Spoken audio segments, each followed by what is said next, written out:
साथियों आज के इस वीडियो में आप देखेंगे एसएससी जीडी का पूरा एक मॉक टेस्ट। जैसे कि एग्जाम में साथियों सबसे पहले हिंदी आएगी, फिर सामान्य ज्ञान आएगी, फिर मैथ और रीजनिंग के प्रश्न आपके सामने आएंगे। तो जैसा आपका साथियों रियल पेपर आएगा, बिल्कुल रियल पेपर की ही तरह साथियों मैंने ये पूरा मॉडल पेपर तैयार किया है। यानी कि यहां पर भी सबसे पहले हिंदी है, फिर उसके बाद सामान्य ज्ञान के 20 प्रश्न है, फिर उसके बाद मैथ और फिर साथियों रीजनिंग है। यानी कि चारों विषयों का संपूर्ण ज्ञान साथियों आज की इस वीडियो में आप लोग देखेंगे। तो आप अगर चाहते हैं कि सिलेक्शन होना, यानी कि एक सीट अपनी एसएससी जीडी में पक्की करना चाहते हैं, तो इन सभी सवालों के आंसर आपके मनोमस्तिष्क में स्टोर होने चाहिए। और मैथ और रीजनिंग को साथियों मैं आपको इस तरीके से समझाऊंगा कि बहुत कठिन कठिन सवाल भी आपको बहुत आसानी से समझ में आ जाएंगे। तो क्लास आपकी साथियों शुरू हो चुकी है और पहला प्रश्न आपकी स्क्रीन पर आ चुका है कि आंदोलन शब्द का समानार्थी शब्द क्या होगा। देखिए आंदोलन को इसमें से और क्या कहा जा सकता है? आरोहण कहा जा सकता है? नहीं। उद्वेलन भी नहीं कहा जा सकता है साथियों, अभियान कह सकते हैं। हाँ, यानी कि आंदोलन का समानार्थी शब्द क्या होगा साथियों? अभियान होगा। तो जिनका आंसर यहां पर सी था बिल्कुल करेक्ट था। चलिए, अल्पज्ञ का साथियों विलोम यहां पर आपसे पूछा जा रहा है। तो अल्पज्ञ का मतलब क्या होता है अगर बात करें, अल्पज्ञ के विलोम की अगर बात करें, ठीक है, तो क्या हो जाएगा? आप लोग यहां पर ध्यान रखेंगे, अल्पज्ञ का विलोम हो जाएगा सर्वज्ञ। यहां पर सर्वज्ञ लिखा होना चाहिए था। कैसे साथियों? इस प्रकार से जैसे मैंने यहां पर लिखा है, तो अल्पज्ञ का विलोम सर्वज्ञ और सर्वज्ञ का विलोम पूछे तो अल्पज्ञ आपको बताना है। हवा, वायु, पवन, समीर, मारुति, ये कैसे शब्द हैं ये आपसे पूछा जा रहा है। देखिए ये सारे के सारे ना एक दूसरे के पर्यायवाची हैं। यानी कि हवा को साथियों पवन भी कहेंगे, समीर भी कहेंगे, मारुति भी कह सकते हैं। तो ये सारे बात करें तो ये समान अर्थी साथियों शब्द हैं, इसलिए आंसर आपका ऑप्शन नंबर डी के साथ जाएगा। छाती पर मूंग दलना, इसका मतलब साथियों क्या होता है? जानबूझकर दुख देना, रोज रोज परेशान करना, आंखों के सामने शरारत करना, या छाती पर चढ़कर परेशान करना। तो कहा जा सकता है साथियों छाती पर मूंग दलने का मतलब होता है जानबूझकर दुख देना। उसके बाद देखिए अगले नंबर का प्रश्न है कि जिसे पार करना कठिन हो, इसके लिए एक शब्द आपसे साथियों पूछा जा रहा है। साथियों अगर बात करें एसएससी जीडी एग्जाम में जिस प्रकार के प्रश्न आपसे पूछे गए थे पिछली बार, सेम अगर बात करें जैसा पेपर पिछली बार आपके लिए तैयार किया जा रहा था, जैसा तैयार किया गया था वैसा ही साथियों मैंने इस बार आपके लिए तैयार किया है। और अगर ऐसा पेपर साथियों आ जाता है तो कितना स्कोर आपका रहता है ये भी आपको एक बार देखना है, ठीक है ना। तो जिसे पार करना साथियों कठिन हो उसको क्या कहा जाता है? तो उसको तो दुर्गम कहा जाता है। इसलिए आंसर आपका किस ऑप्शन के साथ जाएगा? ऑप्शन नंबर बी के साथ जाएगा। मुंह की खाना ये एक मुहावरा है और इस मुहावरे का मतलब क्या होता है साथियों आपसे पूछा जा रहा है। बातूनी होना नहीं, अपमानित होना नहीं, अभिनंदित होना नहीं, पराजित होना साथियों ये कह सकते हैं साथियों मुंह की खाना, यानी कि हार जाना या पराजित होना। आंसर यहां पर जिनका डी है बिल्कुल करेक्ट भाई, बहुत बढ़िया, वेरी गुड क्लास। मधुर शब्द का सटीक विलोम आपसे पूछा जा रहा है। यानी कि मधुर का विलोम क्या लवण होगा? नहीं। ललित होगा? नहीं होगा। कूट होगा? नहीं। साथियों आपको ध्यान रखना है मधुर का विलोम क्या होता है? कटु होता है। और अगर आपसे कटु का विलोम पूछा जाए तो मधुर आपको बताना है। तो दोनों ही पॉइंट आपको साथियों ध्यान रखना है। उसके बाद देखिए अगले नंबर का प्रश्न है कि संविधान के किस अनुच्छेद में यह कहा गया है संघ की राजभाषा हिंदी होगी और लिपि देवनागरी होगी। तो ये साथियों मोस्ट इंपॉर्टेंट क्वेश्चन है, यानी कि आज के 20 प्रश्नों में से अगर सबसे इंपॉर्टेंट क्वेश्चन की बात करते हैं तो यही है। आप लोग एक अनुच्छेद याद रखेंगे, अनुच्छेद 343। अनुच्छेद 343 में क्या बात कही गई है? उसमें बात कही गई है कि जो संघ की राजभाषा होगी ना वो हिंदी होगी और लिपि साथियों क्या होगी? देवनागरी होगी। इसलिए आंसर आपका ऑप्शन नंबर ए के साथ जाना चाहिए। उसके बाद देखिए साथियों सही विकल्प का चयन कीजिए। यानी कि अंडे से उत्पन्न होने वाले को क्या कहा जाता है बताइए? तो अंडे से उत्पन्न होने वाले को पक्षी तो कहेंगे नहीं, स्वदेश भी नहीं कहेंगे, क्या कहेंगे साथियों? अंडज कहा जाएगा। ये आपको मालूम होना चाहिए, आपको याद रखना है कि अंडज साथियों किसे कहा जाता है? जो अंडे से उत्पन्न होता है। अंधा युग ये किसकी रचना है? अब आपसे पूछी जा रही है बताइए। तो ये साथियों किसकी रचना है? धर्मवीर भारती की साथियों ये रचना है। कौन सी? अंधा युग। ये आप लोग ध्यान रखेंगे। आंसर साथियों यहां पर आपका जो जाना चाहिए ना वो किसके साथ जाना चाहिए? ऑप्शन नंबर सी के साथ जाना चाहिए। उसके बाद देखिए शुद्ध शब्द यहां पर आपसे पूछा जाता है बताइए। यानी कि उज्जवल साथियों किस प्रकार से लिखा जाता है बताने की कोशिश आप लोग करेंगे। साथियों अगर आप लोग चैनल पर नए हैं तो आप सभी लोग साथियों चैनल को सब्सक्राइब करके बेल आइकन पर क्लिक कर दीजिए, क्योंकि एसएससी जीडी का मॉक टेस्ट पूरा मॉक टेस्ट हम लोग डेली देखते हैं।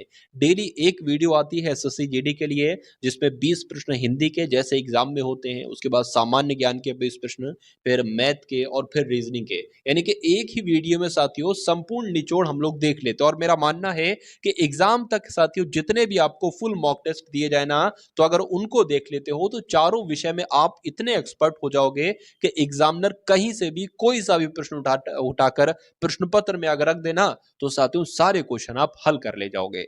यानी कि हिंदी की बात करें या मैथ की बात करें या रीजनिंग की बात करें, बहुत अच्छा आपका स्कोर करवा डालूंगा। सामान्य ज्ञान की अगर बात करें, 2-3 क्वेश्चन साथियों इधर उधर हो सकते हैं, कोई दिक्कत नहीं है। तो देखिए उज्ज्वल आप कभी भी लिखना ना, तो उज्ज्वल में 2 बातें ध्यान रखना, 2 बार जाएगा और दोनों बार आधा आधा जा आएगा। तो उज्ज्वल कैसे लिखा जाता है, जैसे आपको ऑप्शन नंबर बी में लिखा हुआ है, मूक का विलोम साथियों आपको बताना है, बताइए। तो मूक का विलोम क्या होता है साथियों, सबल, गंभीर, निर्बल, वाचाल। वाचाल होता है साथियों मूक का विलोम, वाचाल का विलोम होता है मूक और मूक का विलोम होता है वाचाल। ये 2 पॉइंट आपको ध्यान रखना है। अनुज्ञा शब्द का समानार्थी साथियों क्या होता है, बताइए। तो अनुज्ञा का समानार्थी क्या होता है, अनुमति होता है। राइट आंसर आपका जाएगा ऑप्शन नंबर डी के साथ। उसके बाद देखिए अगले नंबर का प्रश्न है कि निम्नलिखित में से पुल्लिंग शब्द साथियों कौन सा है, ये आपसे पूछा जा रहा है। शिक्षा कैसी है, तो कैसी आ गया, स्त्रीलिंग हो जाएगा। मुर्गी कैसी है, कैसी आ गया, स्त्रीलिंग हो जाएगा। हवा कैसी है, दही कैसा है, दही के साथ साथियों कैसा शब्द का इस्तेमाल करेंगे, और जिन शब्दों के साथ कैसा शब्द का इस्तेमाल करते हैं वो आपके साथियों पुल्लिंग शब्द कहलाए जाते हैं। तो आंसर जिनका यहां पर डी था तो बिल्कुल करेक्ट था। उसके बाद देखिए जिसकी बराबरी का दूसरा ना हो उसको साथियों क्या कहा जाता है, बताइए। अद्वितीय, अनोखा, अभूतपूर्व या अनुपम, तो उसको क्या कहा जाता है साथियों, अद्वितीय उसको कहा जाता है। ये आप लोग ध्यान रखेंगे, आंसर आपका जाएगा ऑप्शन नंबर ए के साथ। उसके बाद देखिए व्याकरण और वर्तनी की दृष्टि से शुद्ध भाषा कहलाती है, बताइए क्या कहलाती है। देखिए व्याकरण की दृष्टि से भी शुद्ध भाषा और वर्तनी की दृष्टि से भी शुद्ध भाषा, उसको क्या कहा जाएगा साथियों, मानक भाषा कहा जाएगा। या आप लोग को मालूम होना चाहिए, आपके एग्जाम के दृष्टिकोण से बहुत इंपॉर्टेंट ये क्वेश्चन है और पूछा ही पूछा जाएगा साथियों इस बार। या वो हो सकता हो आपकी शिफ्ट में पूछ लिया जाए या आपके पड़ोसी की शिफ्ट में पूछ लिया जाए, यानी कि आपके मित्र की शिफ्ट में पूछा जा सकता है। यह जातिवाचक पुल्लिंग संज्ञा, यानी कि आपसे ये पूछा जा रहा है कि इन चारों ऑप्शन में से कौन सा पुल्लिंग संज्ञा हो, ठीक है ना, जातिवाचक भी हो और पुल्लिंग संज्ञा भी हो। तो अगर साथियों बात करें हिमालय कैसा है, पुल्लिंग है। चावल कैसा है, मोहन कैसा है, चपरासी कैसा है, ये सब साथियों पुल्लिंग है, ठीक है ना। लेकिन हिमालय साथियों जातिवाचक नहीं है, हिमालय है व्यक्तिवाचक, ठीक है ना। चावल की बात करें ये भी आपका क्या है, व्यक्तिवाचक है। मोहन की बात करें ये भी आपका व्यक्तिवाचक है। लेकिन चपरासी जो है ना साथियों, ये आपका कैसा हो जाएगा, ये आपका एक जातिवाचक हो जाएगा। इसलिए आंसर आपका जाएगा ऑप्शन नंबर ए के साथ। उसके बाद देखिए साथियों अगले नंबर का प्रश्न है कि अमृत का पर्यायवाची है, बताइए कौन है। चलिए तो अमृत का पर्यायवाची आपसे साथियों पूछा जा रहा है, तो बताने की कोशिश करेंगे। तो अमृत का पर्यायवाची इसमें से तो मधु जो शब्द है ना, ये अमृत का पर्यायवाची, इसलिए आंसर आपका ए के साथ जाएगा। काव्य में कितने रस माने जाते हैं, आपसे पूछा जा रहा है साथियों, बताने की कोशिश करेंगे आप सभी लोग, बताइए। देखिए भरत मुनि यहां पर नहीं आया है, अगर भरत मुनि आ जाता तो आप 8 बताते, लेकिन सिर्फ अगर आपसे पूछा जाए कि काव्य में कितने रस माने जाते हैं तो आपको साथियों 9 बताना है। इसलिए आंसर आपका ऑप्शन नंबर डी के साथ जाएगा। उसके बाद देखिए अगले नंबर का प्रश्न कि वह स्त्री जिसके पति ने दूसरी शादी कर ली हो, उसके लिए एक शब्द साथियों अगर आप चुनेंगे तो क्या चुनेंगे इसमें से। तो उसको क्या कहा जा सकता है साथियों, अधूड़ा नहीं, उसको अधियूड़ा कहा जाता है। क्या कहा जाता है साथियों, अधियूड़ा। कहां पर लिखा हुआ है, ये तो ऑप्शन नंबर बी में लिखा हुआ है। इसलिए आंसर आपका जो जाएगा वो ऑप्शन नंबर बी के साथ जाएगा। भाई बहुत बढ़िया, वेरी गुड क्लास। चलिए उसके बाद देखिए अगले नंबर का प्रश्न आपकी स्क्रीन पर है, बताने की कोशिश करेंगे आप सभी लोग। पूछा जा रहा है कि बंगाल का विभाजन साथियों कब हुआ था। देखिए बंगाल का विभाजन कब हुआ था, नहीं बंगाल का विभाजन कब रद्द हुआ था, ये आपसे साथियों यहां पर पूछा जा रहा है। देखिए अगर सिंपल सा आपसे पूछा जाता कि बंगाल का विभाजन कब हुआ, तो 1905 में साथियों हुआ था। पहला पॉइंट आपको ध्यान रखना है, 16 अक्टूबर 1905 को बंगाल का विभाजन हुआ था। और किसने करवाया था, किसके कार्यकाल में हुआ था, तो लॉर्ड कर्जन के कार्यकाल में हुआ था। पहली बात आपको ध्यान रखना है। लेकिन यहां पर आपसे पूछी जा रही कि बंगाल का विभाजन किस वर्ष रद्द हुआ था, तो 1911 में साथियों इसको रद्द किया गया था, बंगाल के विभाजन को। क्यों रद्द किया गया था, क्योंकि साथियों जो दिल्ली में दरबार आयोजन हुआ था ना, जैसे कि जो आपके इंग्लैंड के जो सम्राट थे जॉर्ज पंचम जिनका नाम था, ये असल में साथियों दिल्ली आ रहे थे। तो 1911 में साथियों बंगाल के विभाजन को रद्द कर दिया गया। या आप लोग ध्यान रखेंगे साथियों। इसलिए कुल मिला के अगर बात करें बंगाल का विभाजन पूछे कब हुआ था तो 1905, पूछे रद्द कब हुआ था तो 1911 में हुआ था। और अगर बात करें साथियों जो आपका कलकत्ता से दिल्ली राजधानी स्थानांतरित हुई थी ना, वो भी साथियों 1911 में ही हुई थी। चलिए, उसके बाद देखिए मिजोरम की साथियों राजधानी क्या है, आपसे पूछा जा रहा है। तो मिजोरम की राजधानी क्या है? आइजोल जो है ना साथियों, मिजोरम की राजधानी है। अगर अरुणाचल प्रदेश की राजधानी पूछे तो ईटानगर आपको बताना है। अगर अंडमान निकोबार की राजधानी पूछे तो पोर्ट ब्लेयर आपको बताना है। नागालैंड की राजधानी पूछे तो कोहिमा आपको बताना है। और मिजोरम की राजधानी क्या है? आइजोल है। आंसर यहाँ पर जिनका ऑप्शन नंबर डी है तो बिल्कुल करेक्ट है। उसके बाद देखिए साथियों अगले नंबर का क्वेश्चन आपकी स्क्रीन पर, न्यूनतम मेमोरी साइज क्या है? देखिए गीगाबाइट की अगर बात करें तो ये आपका जीबी हो जाएगा। अगर किलोबाइट की बात करें यानी कि ये केबी हो जाएगा। मेगाबाइट की बात करें तो ये आपका एमबी हो जाएगा। आप लोग को क्या मिलता हो सकता हो 1 जीबी मिलता हो, 2 जीबी मिलता हो, ठीक है। और या हो सकता हो साथियों 1 जीबी अगर आपको मिल रहा है तो 1024 एमबी वो कहलाएगा। और 1 एमबी में साथियों 1024 केबी होते हैं। तो इसमें से सबसे न्यूनतम की अगर बात की गई, सबसे कम कौन सा साइज है, वो तो किलोबाइट है यानी कि केबी है। तो आंसर आपका अगर है ऑप्शन नंबर बी के साथ तो बिल्कुल करेक्ट है। हीनयान तथा महानयान साथियों ये किस धर्म से संबंधित है, ये आपसे यहां पर पूछा जा रहा है। तो बताने की कोशिश करेंगे आप सभी लोग, बताइए। तो यहां पर अगर बात करें, ये तो साथियों बौद्ध धर्म से संबंधित, यानी कि हीनयान और महायान शाखा किसके अंतर्गत थी? बौद्ध धर्म के अंतर्गत थी। आंसर आपका डी के साथ जाएगा। उसके बाद देखिए मौलिक अधिकारों का हनन होने पर इनमें से कहां पर अपील की जा सकती है? बहुत इंपॉर्टेंट साथियों ये क्वेश्चन है। तो अगर बात करें साथियों, सर्वोच्च न्यायालय में भी की जा सकती है और हाई कोर्ट में भी की जा सकती है, यानी कि उच्च न्यायालय में भी की जा सकती है। तो आंसर आपका किस ऑप्शन के साथ जाएगा? ऑप्शन नंबर ए के साथ जाएगा। उसके बाद देखिए अगले नंबर का प्रश्न कि पालघाट दर्रा इनमें से किन दो राज्यों को जोड़ता है, बताइए। तो पालघाट दर्रे की अगर बात करें, यह साथियों केरल को और तमिलनाडु को जोड़ता है। इसलिए आंसर आपका किस ऑप्शन के साथ जाएगा? ऑप्शन नंबर ए के साथ जाएगा। भारतीय संसद में साथियों क्या क्या सम्मिलित है? देखिए संसद की अगर बात करें, संसद के 3 अंग हैं। कौन कौन से? एक तो राज्यसभा है, दूसरी लोकसभा है और एक राष्ट्रपति है। तो साथियों आंसर आपका किस ऑप्शन के साथ जाएगा? ऑप्शन नंबर ए के साथ जाएगा। और जिनका आंसर यहां पर ए है तो बिल्कुल करेक्ट है। उसके बाद देखिए अगले नंबर का प्रश्न आपकी स्क्रीन पर है कि राष्ट्रीय स्तर पर हिंदी के बाद सबसे ज्यादा बोली जाने वाली दूसरी भारतीय भाषा कौन सी है? चलिए, तो कौन सी है साथियों? आप लोग ध्यान रखेंगे साथियों, बंगाली है। क्या है? बंगाली है, यानी कि बांग्ला आपका राइट आंसर हो जाता है। और जिनका आंसर यहां पर ऑप्शन नंबर बी है तो बिल्कुल करेक्ट भाई, बहुत बढ़िया, वेरी गुड क्लास। चलिए साथियों, मैं चाहता हूं कि कम से कम समय में आपके पास ज्यादा से ज्यादा और बेहतर से बेहतर कंटेंट पहुंच जाए, यानी कि लगभग 1 घंटा भी साथियों नहीं लगेगा। मेरे हिसाब से 1 घंटे के आसपास की टाइमिंग होगी और पूरा मॉक टेस्ट मैं आपको करवा दूंगा। चलिए, गाय के दूध का रंग हल्का पीला किसके कारण होता है, यह आपसे पूछा जा रहा है। तो आपसे यह साथियों क्वेश्चन बहुत एग्जाम में पूछा जाता है कि गाय के दूध का रंग हल्का सा पीला होता है, किसकी उपस्थिति की वजह से होता है? तो कैरोटीन की उपस्थिति की वजह से होता है। इसलिए आंसर आपका डी के साथ जाएगा। उसके बाद देखिए रंगास्वामी कप साथियों किस खेल से संबंधित है, आपसे पूछा जा रहा है। तो रंगास्वामी कप की अगर बात करें तो यह साथियों आपको ध्यान रखना है, हॉकी के खेल से संबंधित है। इसलिए आंसर आपका ऑप्शन नंबर ए हो जाता है। पृथ्वी अपनी धुरी पर किस दिशा में भ्रमण करती है? तो अगर आपसे साथियों ये प्रश्न पूछा जाए तो आप लोग ध्यान रखेंगे, पश्चिम से पूरब की दिशा की ओर साथियों भ्रमण करती है पृथ्वी। उसके बाद देखिए अगले नंबर का प्रश्न है साथियों, बहुत इंपॉर्टेंट क्वेश्चन है कि डीएनए संरचना का मॉडल इनमें से किसने दिया था?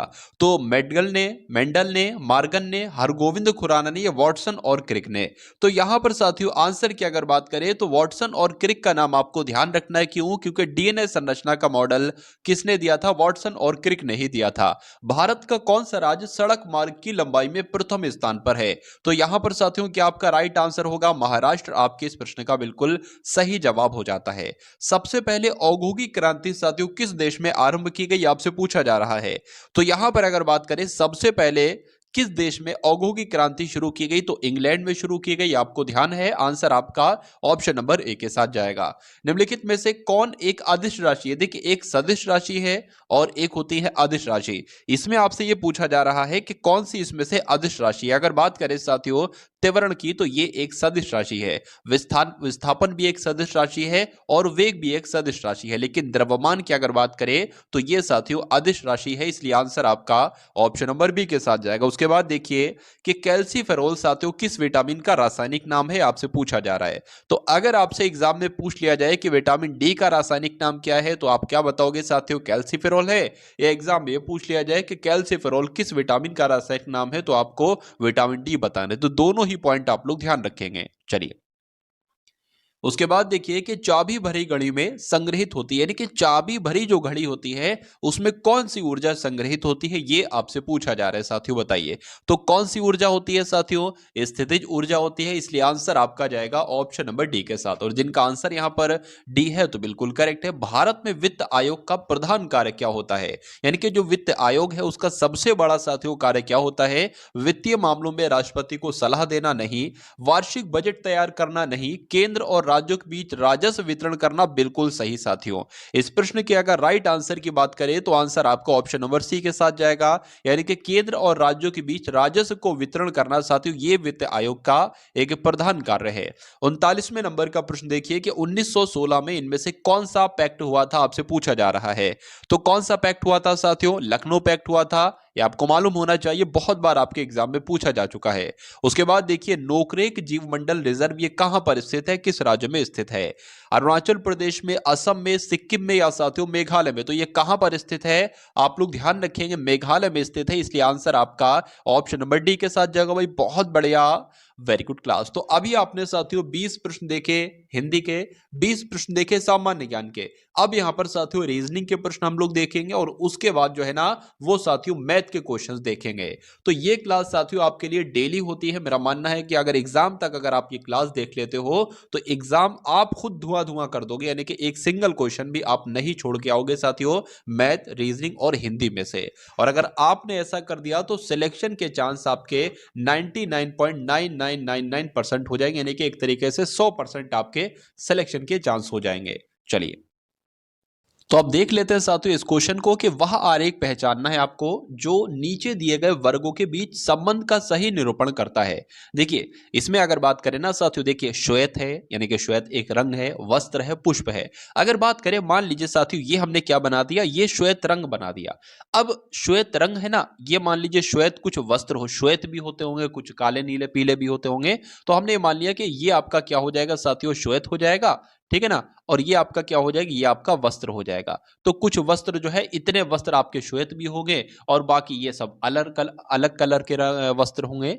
हम लोग मान लेते हैं साथियों पुष्प की अगर बात करें तो कुछ पुष्प भी सफेद होते हैं, तो ये आपका क्या हो जाएगा, पुष्प हो जाएगा। और बाकी कोई पुष्प और भी अलग अलग कलर के होते हैं, लाल वगैरह, ठीक है। तो ऐसा साथियों कहां पर आपको नजर आ रहा है, तो ऐसा तो आपको ऑप्शन नंबर ए में नजर आ रहा होगा और यही आपके प्रश्न का बिल्कुल सही जवाब है। और जिनका आंसर यहां पर ए था तो बिल्कुल करेक्ट था। अब उसके बाद देखिए यदि किसी सांकेतिक भाषा में ROSE को 6821 लिखा जाता है, CHAIR को 73456 लिखा जाता है और PREACH को 961473 लिखा जाता है, तो उसी सांकेतिक भाषा में SEARCH को किस प्रकार लिखा जाएगा, यह आपसे पूछा जा रहा है। देखिए साथियों कभी भी जब आपके सामने ऐसे बहुत तरीके के हो ना कि इसको ये लिखा जाता है, इस पूरे को ये लिखा जाता है, इस पूरे को ये लिखा जाता है और एक शब्द आपसे दे दे कि इसका कोड क्या होगा, तो SEARCH का कोड जो होगा ना साथियों वो इन्हीं सब में छुपा है।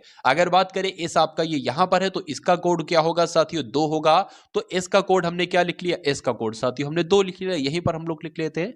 ई की बात करें, ई ढूंढिए, ई कहां पर, एक तो साथियों देखिए ई यहां पर है और कहीं भी ई है, बिल्कुल एक आपका यहां पर ई है, तो इसका कोड भी 1 होगा और इसका कोड भी 1 ही होगा। तो ई का कोड साथियों एक हो जाएगा। ए का कोड की अगर बात करें तो ए कहां पर है, देखिए साथियों जल्दी से, तो ए आपका ये मिल गया और इसका कोड 4 है तो यहां पर हमने 4 लिख लिया।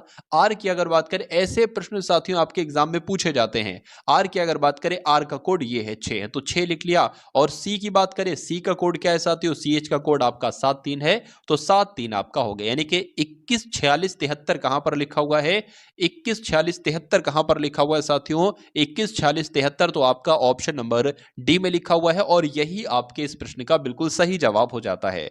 उसके बाद देखिए अगले नंबर का क्वेश्चन आपकी स्क्रीन पर है। आपसे यहां पर पूछा जा रहा है साथियों कि इनमें से विषम कौन सा, यानी कि सबसे अलग आप कौन सा देख पा रहे हैं। तो उसके लिए तो साथियों हमें क्या करना होगा, हमें लेटर पोजीशन साथियों यहां पर लिखना होगी। तो देख लेते साथियों, ये आपका 4 पर आएगा और जे आपका 10 पर आएगा, जी 7 पर आएगा और ई 5 पर आएगा। उसके बाद ए 1 पर, जी 7 पर, के 11 पर, डी 4 पर आएगा, उसके बाद अगर बात करें B2 पर, G7 पर, I9 पर आएगा और 5 आपका E जो है वो 5 पर आएगा।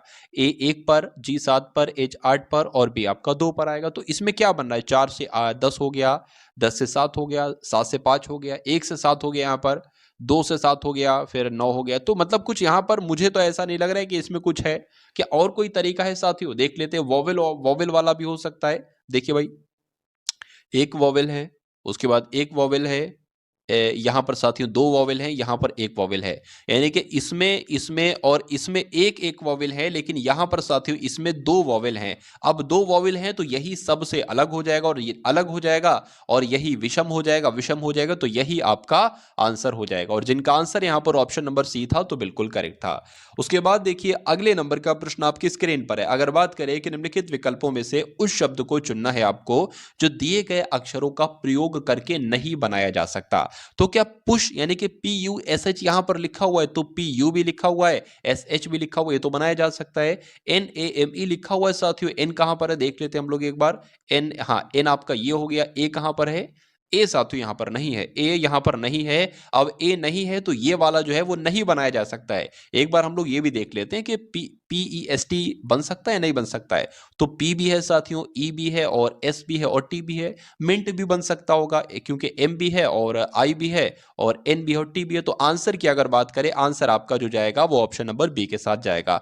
उसके बाद देखिए अगले नंबर का क्वेश्चन आपकी स्क्रीन पर है। यहां पर अब आपको बताना है कि साथियों इसमें से सबसे अलग कौन सा है, सबसे विषम कौन सा है। तो 470 है, 632 है, 845 है, 720 है। क्या इनका कुछ गुणा करने पर आएगा? इनको जोड़ें तो साथियों कितना आएगा, 11 आ गया।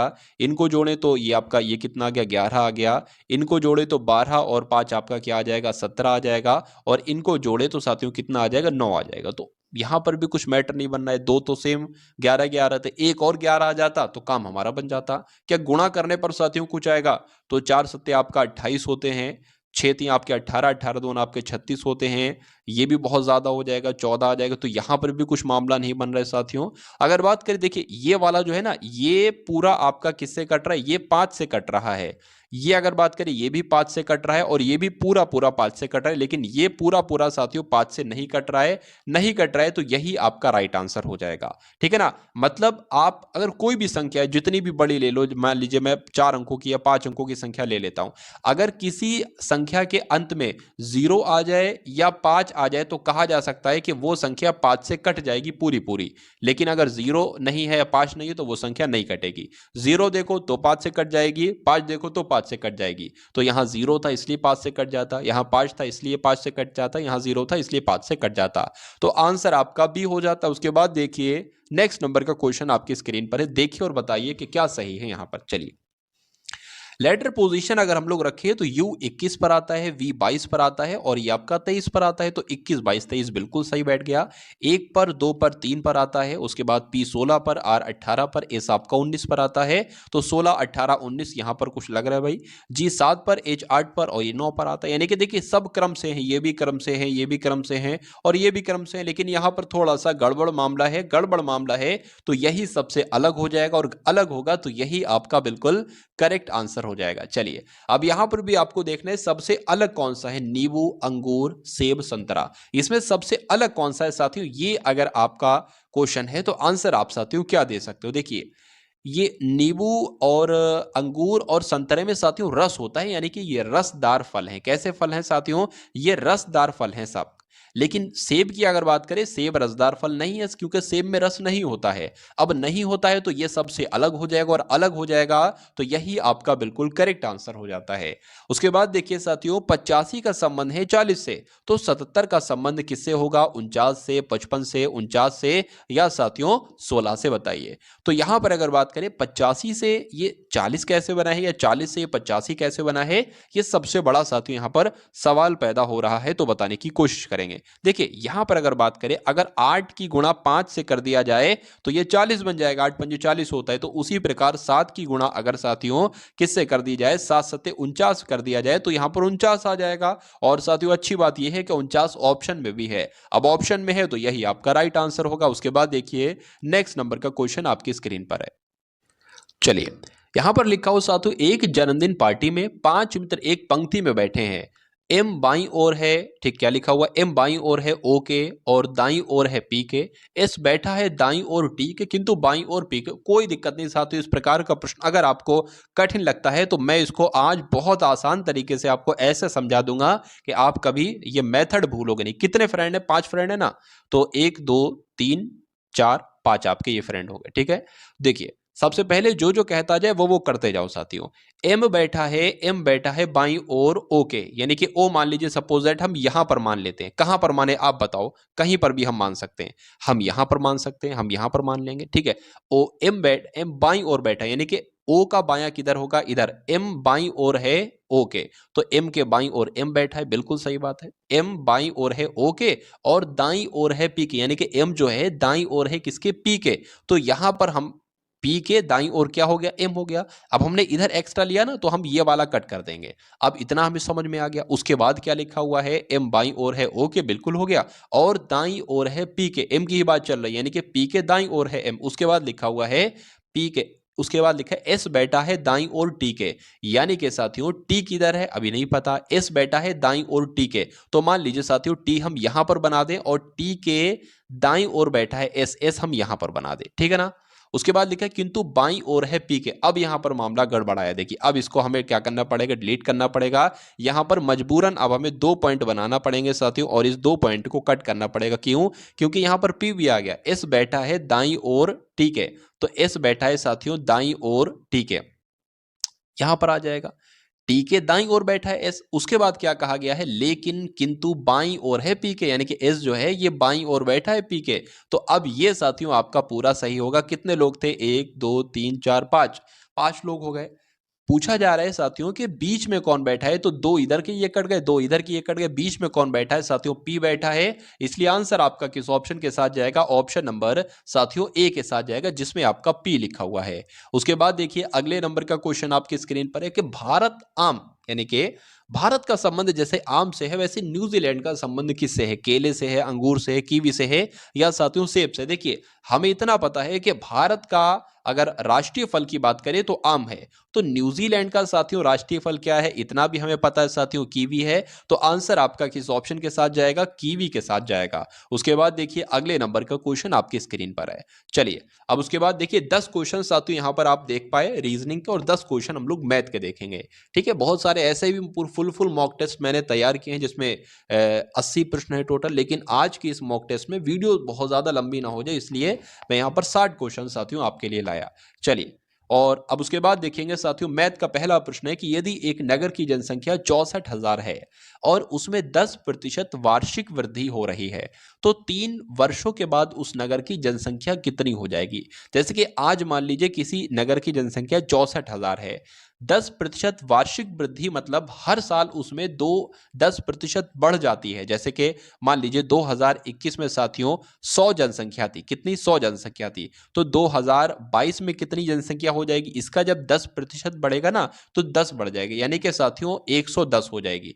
फिर उसके बाद 2023 में कितनी जनसंख्या हो जाएगी? अब इसका 10 बढ़ जाएगी। अच्छा, इसका 1/110 का 10% कितना होगा साथियों? अगर बात करें तो 11 होगा, 10 नहीं होगा। तो 11 होगा, अब कितनी बढ़ जाएगी? 110 है, 120, 121 हो जाएगी। तो ये पॉइंट जो मैंने यहां पर आपको समझाया है वो आपको साथियों ध्यान रखना है। अब यहां पर अगर बात करें अभी जनसंख्या साथियों कितनी है? अभी जनसंख्या है 64,000, ठीक है। पहले साल जनसंख्या बढ़ी 10%, यानी कि 110% जनसंख्या हो गई, सिंपल सा लिख देंगे। उसके बाद साथियों जनसंख्या कितने बढ़ी? दूसरी बार मान लीजिए अब ये जनसंख्या हमें मिल गई 10% बढ़ के, अब दूसरी साल भी तो 110 ही तो हो जाएगी साथियों, ठीक है। 10% बढ़ेगी यानी कि 110 हो जाएगी। अब इसकी 110 हमें लिखना है तीसरी साल की, तो इस तरीके से आप करेंगे साथियों। अगर आपके सामने लिखा होगा 10% है या 20% लिखा होता तो 120 120 120 करते। 3 साल लिखा है तो इसलिए हमने इसको 3 साल ऐसे करके किया, ठीक है ना। तो अब इसको कैलकुलेट करा लो साथियों, 3 वर्ष के बाद उस नगर की जनसंख्या कितनी हो जाएगी वो आपका निकल जाएगा।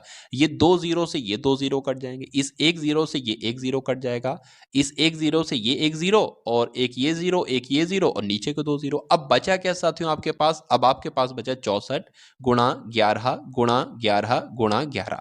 हमें इतना पता है कि 11 की गुणा 11 से करते हैं तो 121 आता है, और 121 की गुणा 11 से करते हैं तो 1331 आता है। एक बार आप देख भी ले सकते हो, एक बार मैं आपको दिखा भी दे देता हूं। चलिए, बिल्कुल 1331 आपका आ गया। अब 1331 की गुणा किससे कर लो? 64 से साथियों कर लो। तो 4 एकम 4 आपका हो जाएगा, 4 तियां 12 हो जाएगा, 4 तियां 12 और 1 13 हो जाएगा, 4 एकम 4 हो जाएगा और एक आपका कितना हो जाएगा साथियों? 5 हो जाएगा। उसके बाद 6 की बात करें, 6 एकम 6, 6 तियां 18 हो जाएगा।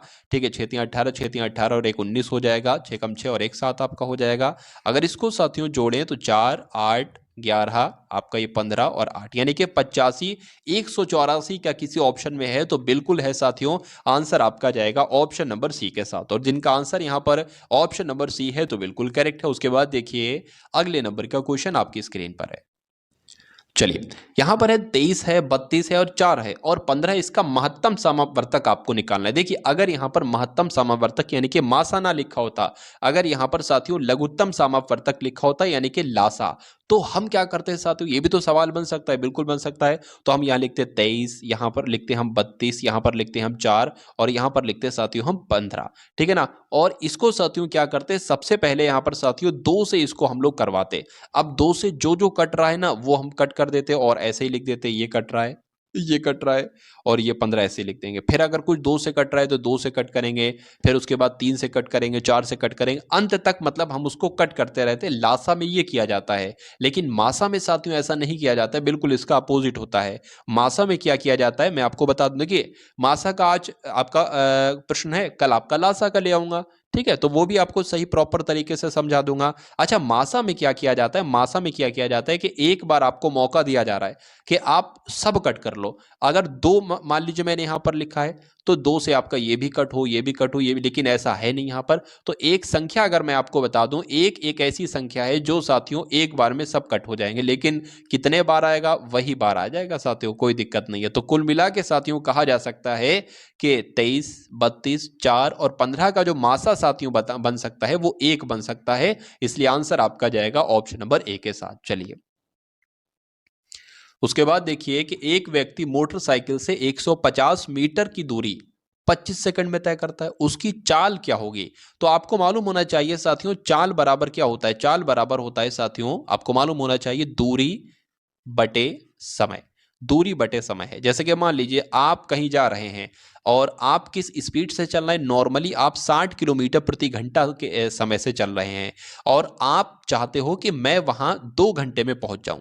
मतलब एक दूरी है, 60 किलोमीटर की दूरी है। ठीक है, ये मैंने लिखा दूरी, क्योंकि चाल हमें निकालना है और आप सोच रहे हो कि मैं भाई 2 घंटे में पहुंच जाऊं। तो आपकी चाल क्या होना चाहिए? आप देखोगे ओडोमीटर में कितनी चाल से आप जाओ, तो 2 एकम 2, यहां पर क्या आ जाएगा? 30 आ जाएगा। यानी कि आपकी चाल होना चाहिए कितने किलोमीटर प्रति घंटा?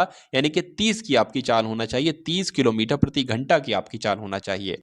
चलिए साथियों, अब हम लोग यहाँ पर बढ़ते हैं प्रश्न की तरफ। यहाँ पर अगर बात करें, देखिए एक व्यक्ति मोटरसाइकिल से 150 मीटर की दूरी 25 सेकंड में तय करता है, तो उसकी चाल क्या होगी? तो यहाँ पर साथियों चाल बराबर क्या होता है? चाल बराबर होता है साथियों दूरी, चाल बराबर होता है दूरी बटे समय। अब यहाँ पर दूरी कितनी बताई गई है साथियों? यहाँ पर दूरी बताई गई है 150 मीटर की, और यहाँ पर समय कितना है? तो 25 सेकंड का समय है।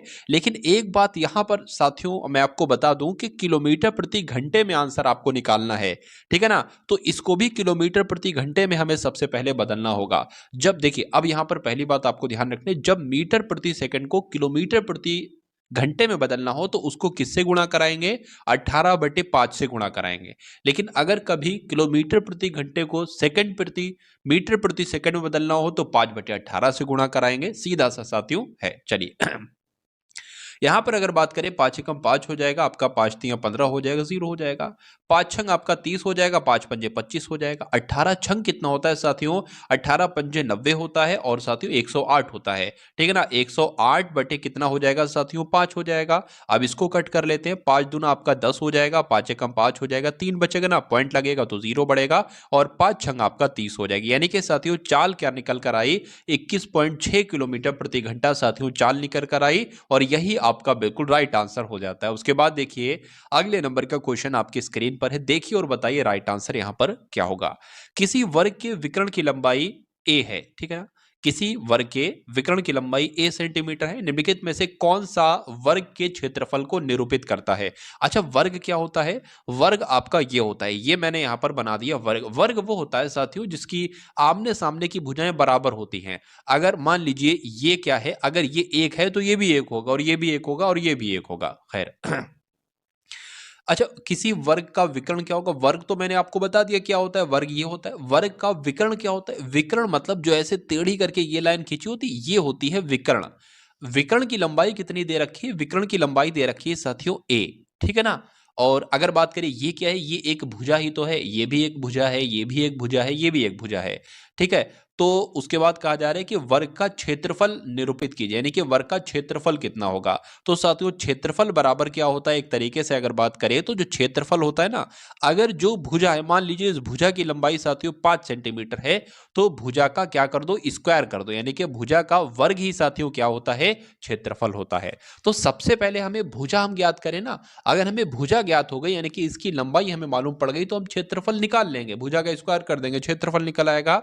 यहां पर साथियों लिखा हुआ है कि विकर्ण की लंबाई कितनी है, a सेंटीमीटर है, ठीक है भाई। तो अच्छा, विकर्ण की लंबाई का एक सूत्र भी होता है साथियों, क्या? विकर्ण की लंबाई का, विकर्ण की लंबाई, विकर्ण की लंबाई का साथियों सूत्र क्या होता है, a√2 होता है, ठीक है ना, a√2 होता है साथियों।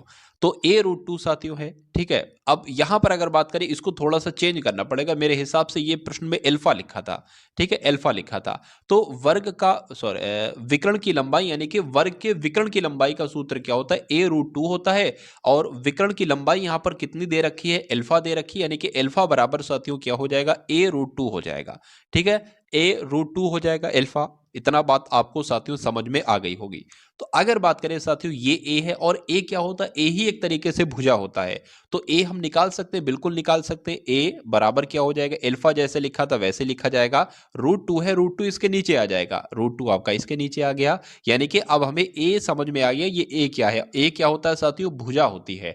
मैंने आपको बताया था भुजा निकाल लो, उसका स्क्वायर कर दो, वो आपका क्षेत्रफल हो जाएगा। भुजा तो हमारे पास निकल कर आ गई है, ए बराबर अल्फा बटे √2, ए बराबर अल्फा बटे √2 हो जाएगा, ए बराबर अल्फा बटे √2 हो जाएगा। इसका मैंने कहा था, इसका स्क्वायर करा लोगे तो क्या निकल जाएगा, इसका क्षेत्रफल निकल जाएगा, तो इसका भी स्क्वायर करा लोगे साथियों, अल्फा स्क्वायर आ जाएगा और नीचे क्या आ जाएगा, √2 गुणा √2 आ जाएगा। √2 गुणा √2 साथियों क्या आ जाता है, सिर्फ 2 लिख सकते हैं हम, √2 गुणा √2 को, और ऊपर क्या आ जाएगा, अल्फा स्क्वायर आ जाएगा। तो अब आंसर की अगर बात करें, अल्फा स्क्वायर बटे 2 जो लिखा होगा वो आपका आंसर होगा। यहां पर घात 4 लगी इसलिए नहीं होगा, ये भी नहीं होगा, इसमें कोई पावर इन लगी है। यहां पर साथियों आपका आंसर जाएगा ए स्क्वायर, या अल्फा स्क्वायर कह सकते हैं, अल्फा स्क्वायर बटे √2। तो आंसर आपका किस ऑप्शन के साथ जाएगा, ऑप्शन नंबर सी के साथ जाएगा। उसके बाद देखिए अगले नंबर का प्रश्न आपकी स्क्रीन पर है, देखिए और बताइए कि क्या राइट आंसर यहां पर साथियों आपका हो सकता है, बन सकता है। चलिए एक घनाभ की लंबाई, चौड़ाई व ऊंचाई 12 सेंटीमीटर, 4 मीटर तथा 3 मीटर है। मतलब एक घनाभ की लंबाई 12 मीटर है, उसकी चौड़ाई 4 मीटर है और उसकी ऊंचाई 3 मीटर है। उस अधिक से अधिक लंबे बांस की लंबाई ज्ञात करें जो उसमें रखा जा सकता है। सपोज दैट, मान लीजिए साथियों घनाभ आपका ये हो गया एक घनाभ। इसमें कहा गया है कि इसमें सबसे लंबे तरीके से हम बांस कैसे रखेंगे। जब हम इस प्रकार से कुछ बांस को रखेंगे तभी तो ये सबसे लंबा हो पाएगा। अगर ऐसे रख देंगे तो थोड़ी ना लंबा होगा, ना ऐसे रख देंगे तब भी लंबा नहीं होगा। अगर इस शेप में रखेंगे ऐसे करके तो वो सबसे लंबा बांस कहलाएगा। यानी कि अधिक से अधिक लंबे बांस की लंबाई ज्ञात कीजिए, यानी कि आपको विकर्ण ज्ञात करना है, एक तरीके घनाभ का विकर्ण आपको ज्ञात करना है।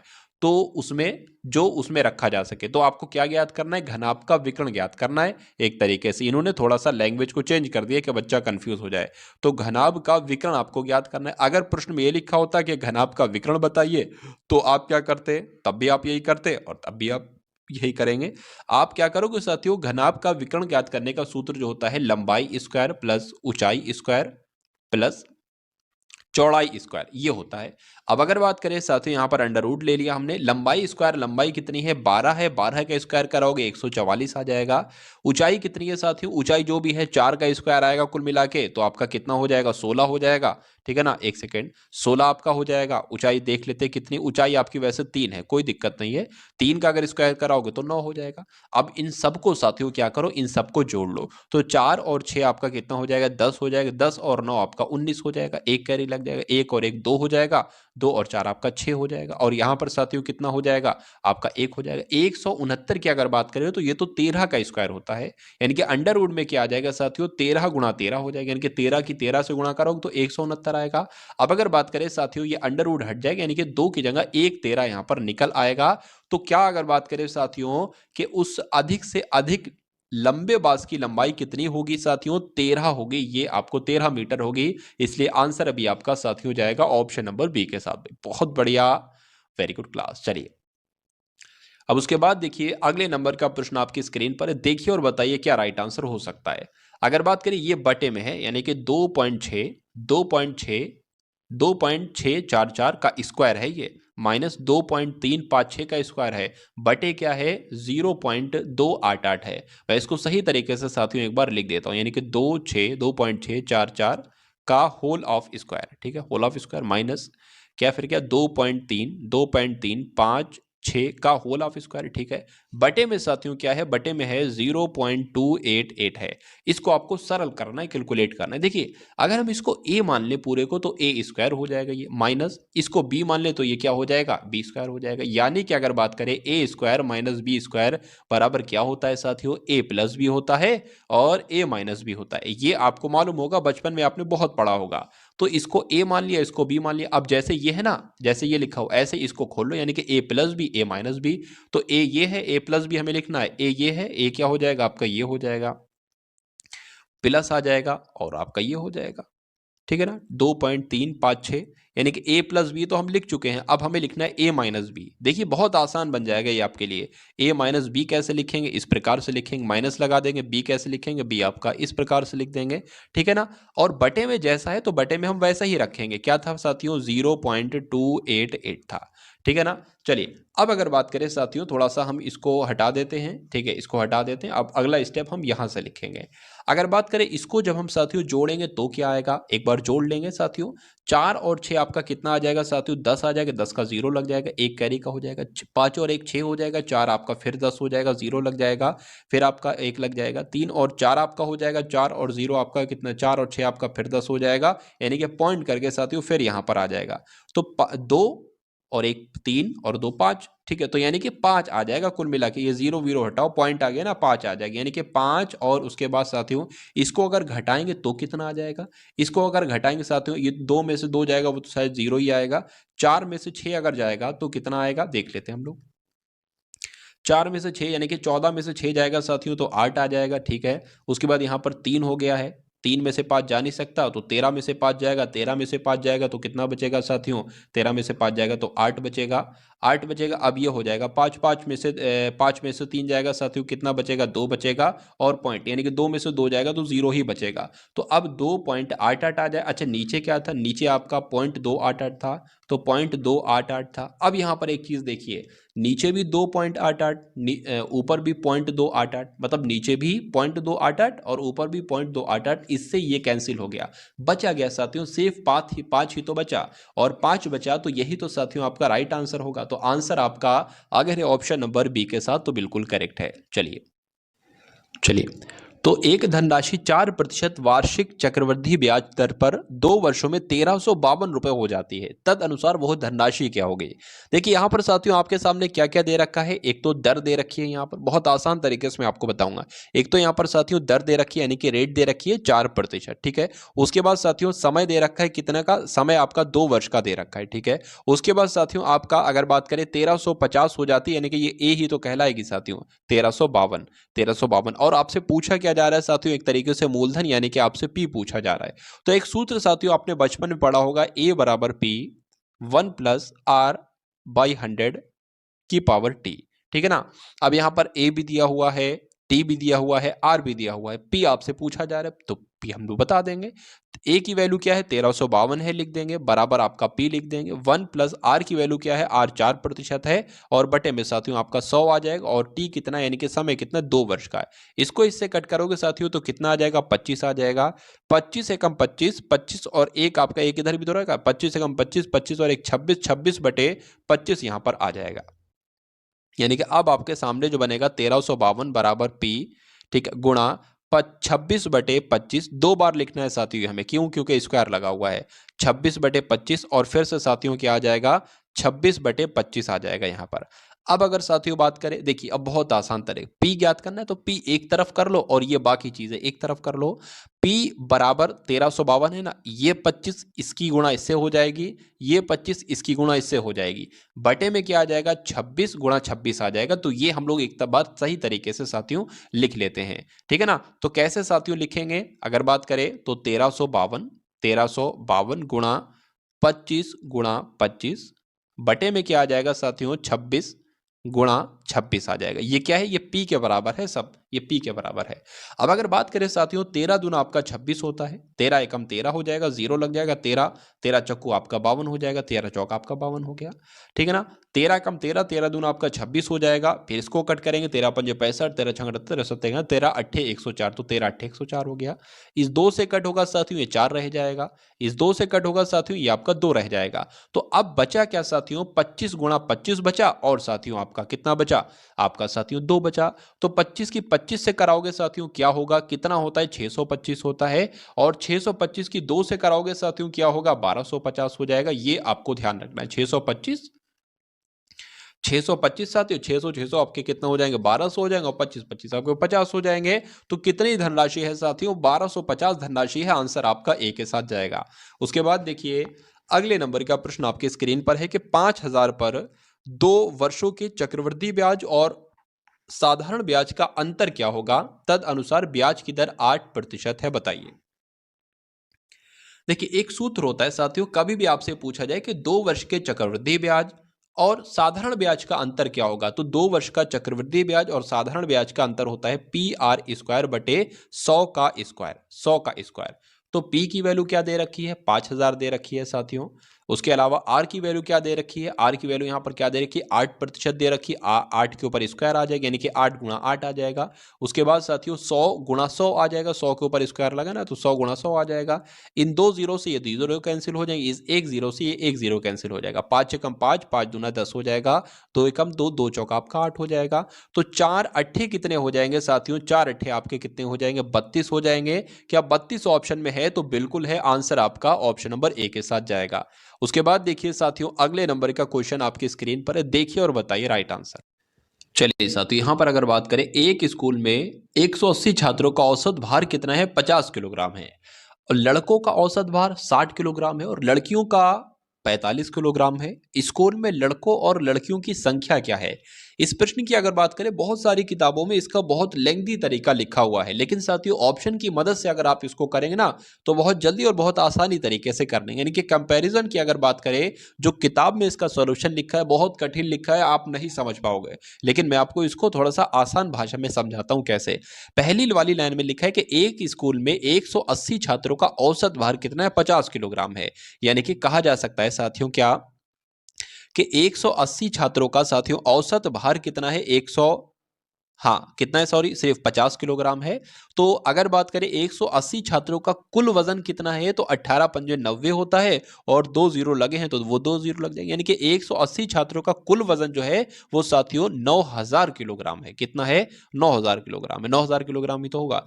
एक स्कूल में 180 छात्रों का औसत भार 50, यानी कि देखा जाए हर एक बच्चे का भार 50 किलो है, तो 180 बच्चों का भार कितना होगा 9000 किलोग्राम होगा। अब उसके बाद लिखा है कि लड़कों का औसत भार जो है ना, लड़कों की अगर बात करें, लड़कों का बॉयज का अगर साथियों औसत भार जो है वो कितना है 60 है, और गर्ल की अगर बात करें, गर्ल का औसत भार कितना है साथियों तो 45 है।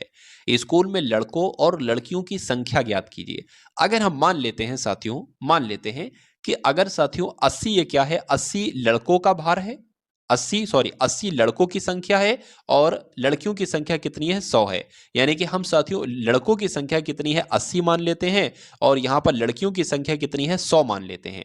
अब अगर बात करें ये लड़के हैं ना, 80 लड़कों का औसत भार कितना है, 60 है। तो 80 लड़कों का कुल वजन कितना हो जाएगा, 8 छंग आपका कितना होता है, 6 छंग 36, 6 48, यानी कि 4800 हो जाएगा।